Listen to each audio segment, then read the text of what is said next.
Hello అండి, welcome back to my channel. ఈరోజు మన పేజ్లో జున్ను రెసిపీ అయితే చూద్దామండి.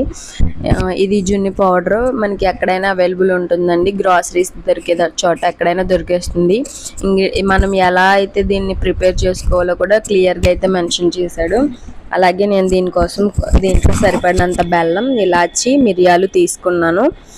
పాలు వచ్చి 1/2 లీటర్ ప్యాకెట్ తీసుకున్నానండి. అందులోనే బెల్లం అంతా వేసుకుని కరిగిపోయే వరకు మనం తిప్పుకోవాలి. తర్వాత ఇందులోనే మన జున్ను పౌడర్ అనేది మిక్స్ చేసుకున్న తర్వాత స్టవ్ ఆన్ చేసి గ్యాస్ పైన మనం ఒక బౌల్ పెట్టి అందులో ఈ జున్ను మిక్స్ చేసుకున్నది పెట్టుకుని దానిపైన కూడా మూతతో కవర్ చేసి పైన అనేది లిడ్తో కవర్ చేసుకున్న తర్వాత ఆవిరి పైన 20 మినిట్స్ ఉడికించుకుంటే సరిపోతుందండి. తర్వాత మనం ఇది ఫ్రిడ్జ్లో స్టోర్ చేసి కూల్గా సర్వ్ చేసుకుంటే చాలా బాగుంటుంది. చూడండి ఎంత పర్ఫెక్ట్గా వచ్చిందో. నచ్చితే సబ్స్క్రైబ్ చేయండి.